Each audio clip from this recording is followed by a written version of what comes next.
మంచిగున్నారా? Eeshwarappa home clinic సమర్పించు ధూమ్ధామ్ ముచ్చట. ఇక ముచ్చట్లు షురూ చేద్దాం. ఇందిరమ్మ పాలన అంటే ఇండ్లు ఊల్చే పాలన.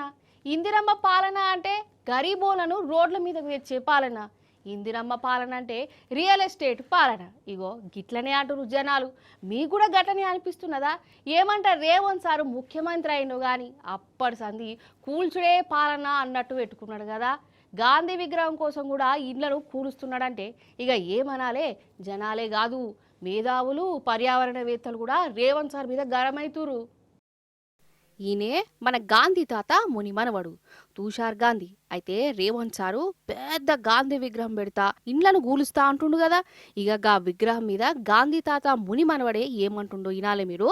डेमोक्रेसी का वो प्रिंसिपल है, डेमोक्रेसी का प्रिंसिपल है कि सहमति से कुछ भी जो भी करना है वो सहमति से. I don't believe, I oppose this politics of statues. और इसलिए मैं तो चाहता ही नहीं कि बापू का स्टैच्यू कहीं पर भी बनाया जाए या लगाया जाए. जब तक हमारे दिल में गांधीयन थॉट नहीं आता तब तक स्टैच्यू से हमको कोई प्रेरणा मिलने वाली नहीं. और अभी जो हैदराबाद में हो रहा है उसमें अगर सिटीजन्स एक्टिवली विजिलेंट रहेंगे और एक्टिव पुलिसिंग करेंगे while they are agitating, then it will make a difference. అర్థమైందా? అసలు గాంధీ తాతకు విగ్రహం పెట్టమని ఎవరు చెప్పిరు? గాంధీ తాత ఆలోచనలు మనసులో ఉండాలి గాని విగ్రహాలలో పెడితే అత్తదా? విగ్రహం పేరుతోని రాజకీయం చేసుకుంటా ఇట్లా విధ్వంసం చేసుడేంది? గిదేం తరికాని నిలదీసిండు. ఇక మేధా పాట్కర్ అక్క గురించి మీకెరకనేనా? సామాజిక ఉద్యమకారిణి మూసీ పేరుతోని రేవంత్ సర్కార్ చేస్తున్న కథను గట్టిగా నిలదీసింది. రాహుల్ గాంధీకి, జైరాం రమేష్ కు, మీనాక్షి నటరాజన్ మేడం కు లెటర్ కూడా రాసింది. అసలు జనం పర్మిషన్ లేకుండా గా మూసీ ప్రాజెక్ట్ కు గట్టెట్లా చేస్తారు? జనాలను గోసవుచ్చుకునుడేంది? ఇండ్లు కూలగొట్టుడేంది? చట్టాలను చేతులల్లా తీసుకునేందని గట్టిగానే అడిగిందోళ్ళ. మరి వీళ్ళకు ఈ రేవంత్ సర్కారో లేకుంటే రాహుల్ గాంధీ సారో ఏం జవాబు చెప్తారు? చెప్పే ధైర్యం ఉన్నదా? ఓ దిక్కు జనాలు, ఇంకో దిక్కు మేధావులు, సామాజిక కార్యకర్తలు గింతమంది గిన్ని తీర్ల చెప్తున్నా రేవంత్ సర్కార్ మాత్రం ముంగట్కి పోతా అంటుంది. అంటే ఎవరు ఎన్ని తిట్టినా ఇన్నట్టే చేస్తాంది. ఎంత ఏడ్చినా చూసి చూడనట్టే ఉంటున్నది. అటు రాజ్యాంగం బుక్కును చేతిలో పట్టుకుని తిరిగే రాహుల్ గాంధీ సార్ మాత్రం ఉయ్యాన్ లేదు కుయ్యాన్ లేదు. గట్ల కాదు గిట్ల గిట్ల ఇడ్లు కూరుస్తుంటే మన ఇజ్జతే పోతాంది, దేశం ముంగట మనం నామూషైతున్నాం, అందరు తిడుతురని కమ్సకం రేవంత్ సారు చెవులో కూడా ఎత్తలేడు. ఎందుకు కావచ్చు అంటే రేవంత్ సారు మూటలు పంపుతుండా?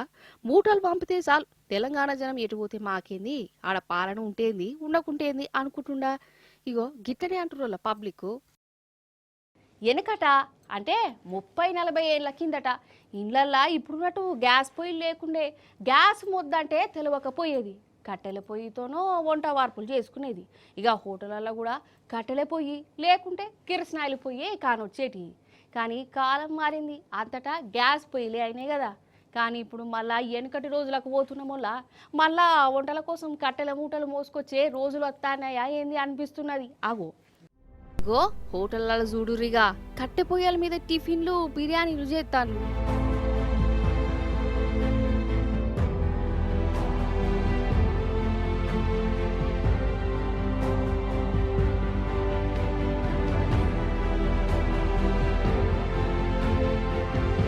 ఇటుకెళ్ళి నజరేయుడి గ్యాస్ సిలిండరు ఆఫీసుల కాడ లైన్లు ముద్దుల కోసం.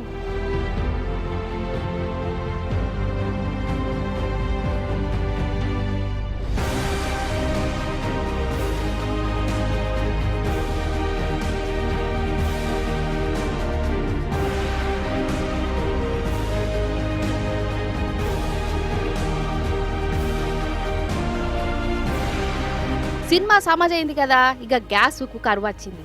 అటు అమెరికా, ఇజ్రాయెల్, ఇరాన్ దేశాల నడుమ యుద్ధం నడుస్తుంది కదా. ఆడ యుద్ధం అయితే మన వంట రూమ్లో చిచ్చు పుట్టింది. గ్యాస్ మూతలు ఖాళీ అవుతున్నాయి. కట్టెపోయేలా జమానా అత్తున్నది మళ్ళా మనకెళ్ళి. హోటల్నైతే ఆగమాగం అడ్వడివి.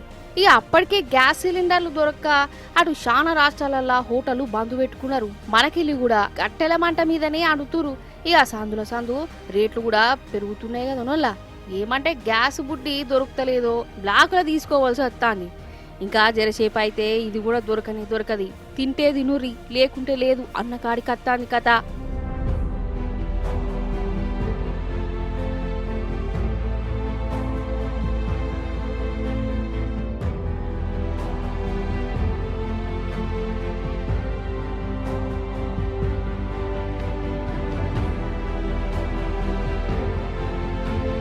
ఇక గ్యాస్ను ఆదా చేసుడు ఎలా అన్న దాని మీద ఇప్పటికే ట్రైనింగ్లు గీనింగ్లు కూడా నడుస్తాయి.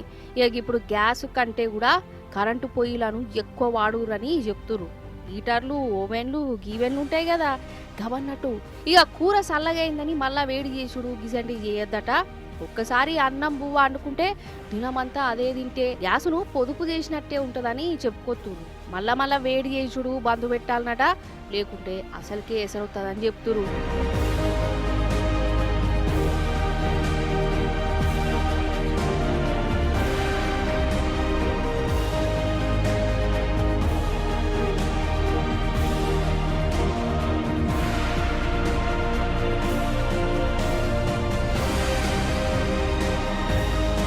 ఈ కాలమోలకు ఈ కట్టె పొయ్యలు ఎట్లా వాడాలనో తెలియదే ఉండాలే. కానీ ఇంట్లో ముసలోళ్ళు ఉంటారు కదా, వాళ్ళకు బాగా ఎరికే. వాళ్ళ ట్రైనింగులు తీసుకోవాలి. కట్టెల పొయ్యి ముంగడ కూర్చొని గొట్టంతో పొగ ఊదుకుంటా వంట వార్పులు చేసుకోవాల్సి వచ్చే రోజులు వచ్చినాయి. ఇక వెనకటి లెక్కే తెల్లారులేసి జంగల పొంట పోయి కట్టెల మోపు మోసుకొచ్చుకుంటే వంటల రంది ఉండదని కూడా చిట్కాలు చెప్తురలా. ఇక ఇదిట్లుంటే కట్టెలకు కూడా బగ్గ గిరాకు పెరిగిందట. ఇప్పుడు మొన్నటి దాకా కింటెనుకు 1200 ఉంటే ఇప్పుడు 1600, 2000 దాకా అమ్ముతున్నారట. అసలే ఇది పెళ్లిళ్ళు ఫంక్షన్ల కాలం. చూడు మని ఇప్పుడే గ్యాస్ కరువచ్చి కట్టెలకు డిమాండ్ పెరిగింది. ఇప్పుడు పెళ్లి చేసుడు కంటే కట్టెలు దొరుకుడే పెద్ద పని అవుతుందట. మొత్తానికి భూమి గుండ్రంగా తిరుగుతుందన్నట్టు ఆ యుద్ధం చేయబట్టి. మళ్ళా వెనకటి కాలానికే పోతురు జనాలు అదన్నట్టు ముచ్చట.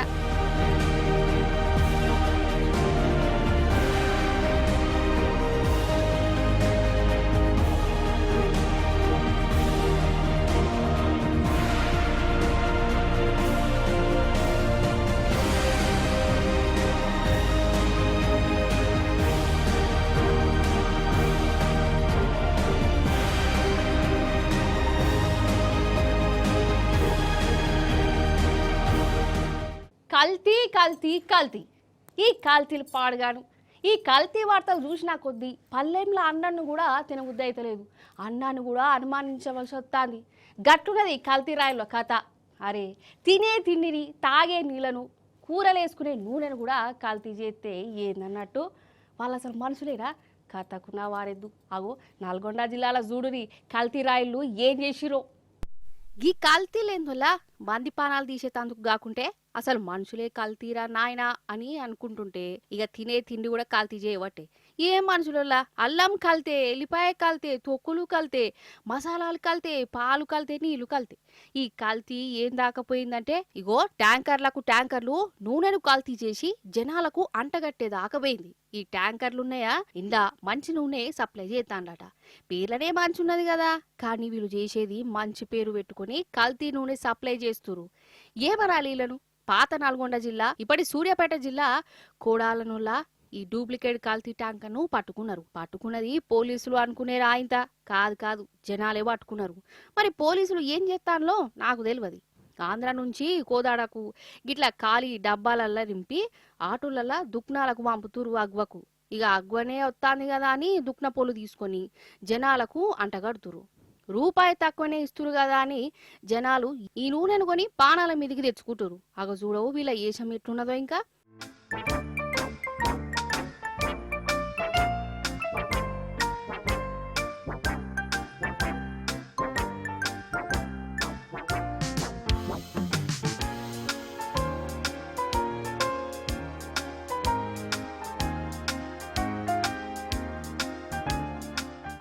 ఏమైంది ఇది? Rice brand oil. Rice brand oil. మరి నువ్వు ఆయన కట్టిస్తున్నావు, నువ్వు ఎక్కడ తోలుతున్నావు? ఎక్కడ తోలుతున్నావు? హైదరాబాద్ తోలుతాడు. ఇక్కడ ఎట్టా సీల్ తీస్తావు? ఎట్టా సీల్ తీస్తావు? మూడు తీసినా ఎన్ని తీసినా మూడు దాంట్లో మా బండి అప్పుడే సార్ కాదు సార్, ఇక ఖాళీ డబ్బాలు బండ్లన్నీ వస్తా ఉంటాయి. అదే నాకు 3 డబ్బాలే సార్. ఇదే వ్యాపారం రోజు నీకు. కాదోళ్ళ నూనెను కూడా కల్తీ చేసుడేంది? అట్లా చేసి సంపాదిస్తే ఏం బరకత్ ఉంటది? తినే తిండిని కూడా కల్తీ చేస్తున్నారంటే మర్డర్ చేయాలంటే కత్తి అవసరమే లేదు. గిట్లా కల్తీ చేసినా మర్డర్ కిందకే వస్తుంది. అంతేనా కదా? అయితే ఈ కల్తీ నూనె దందా ఎన్నాళ్ళ పట్టు నడుస్తుందట ఈ చుట్టుముట్టు. కానీ పోలీసులు మాత్రం ఎన్నడూ పట్టించుకోలేదు. మరి వాళ్ళెందుకు పట్టించుకోలేదు? జనాలకు కనబడ్డ ఈ కల్తీ రామాయణం వాళ్ళకి ఎందుకు కనవలేదు అని సమజైతలేదు. మీకేమన్నా సమజైతుందా నొల్ల మరి? ఫ్రీ అన్న మాట వినబడితే చాలు చెవులకు జర మంచిగా అనిపిస్తుంది వల్ల చాలా మందికి ఆ ఫ్రీ కోసం పానాలు కూడా అడ్డం పెట్టేటోళ్ళు ఉన్నారు. ముంగట పానం పోతున్నా ఫ్రీగా వచ్చే దానికోసం ఎగబడేటోళ్ళు ఉన్నారు. అసంటోలే మనం ముచ్చటకచ్చిరు ఏం చేసిరో చూద్దురట రాని. అయితే ఇటుకెళ్ళి నజరేయ్యరోళ్ళ జనాలు ఏం చేస్తాను కావచ్చు. వ్యాను బోల్త పడితే పాపం డ్రైవర్ కు సాయంగా ఉంటారా ఎట్లా అని అనుకునేరు. మంచిగా చూడుర్రి, ఇప్పుడు అర్థమైందా? పాల ప్యాకెట్లు ఎత్తుకోతురోళ్ళ మన కడ కాదిది, గా ఆంధ్రాల పెన్న అహోబిలం కడ.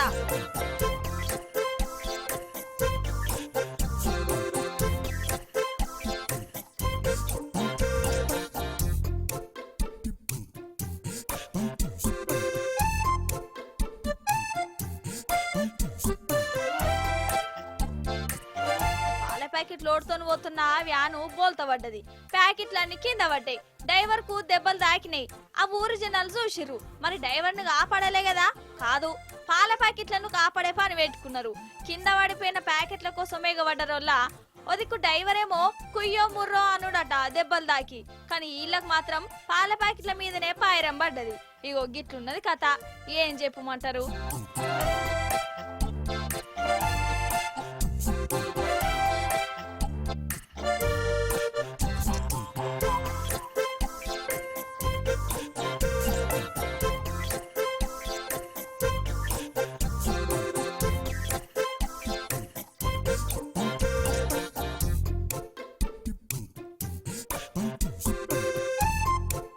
అసలు ఫ్రీగా అత్తందంటే జనాలు దేన్ని కూడా ఇడిచిపెట్టేటట్టు లేరు కదా. ఎందుకింత ఆత్రం కావచ్చు? 50 రూపాయలు పెడితే ప్యాకెట్ వస్తుంది. ఇంట్లో కూడా ప్యాకెట్ రోజు కొంటూనే ఉంటారు. అయినా గానీ వేరేటోళ్ళ సొమ్ము కోసము ఎందుకింత ఎగబడుడు కావచ్చు? అరే వ్యాను పడ్డది, దాన్ని లేపుదాము, డ్రైవర్ మంచి షెడ్ అరుచుకుందాము, డాక్టర్ను పిలుద్దాము, పోలీసులకు మసలా పంపుదాము అన్నట్టే ఉంటలేదల్లా. ఏందో ఏమో.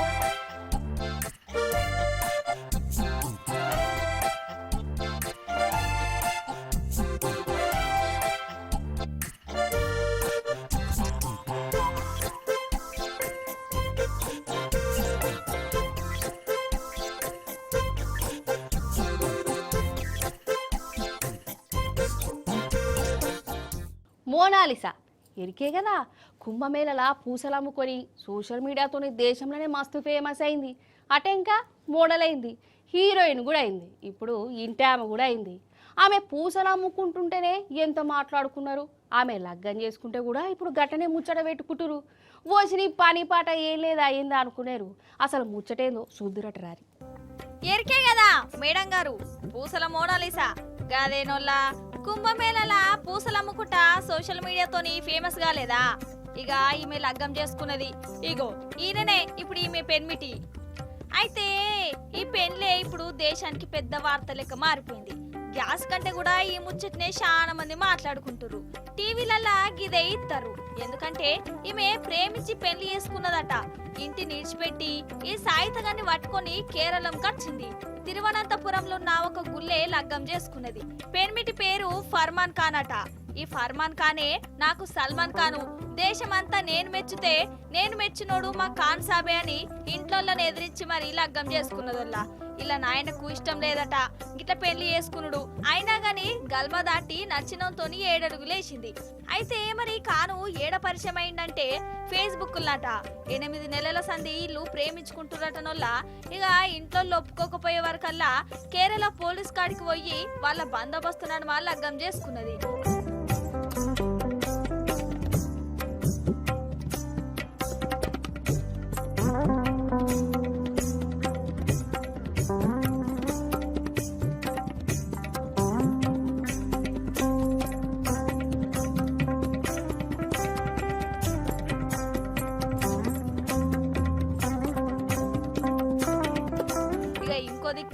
మోనాలిసా లగ్గం చేసుకుంటే ఈమెతోని సినిమా తీస్తున్న డైరెక్టర్ సారేమో గులుగుతుండు.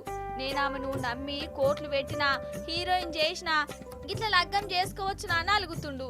ఇక ఇంకో దిక్కు విలేకరుల మీటింగ్లు ఆ మీటింగ్లతోని మోనాలిసా ఉన్ను ఆమె పెన్మిటి బిజీ అయిపోయారు. ఇంకేందిగా ఇప్పుడు ఆమె పెన్మిటి కూడా ఫేమస్ అయిపోయిండు. అదన్నట్టు ముచ్చట.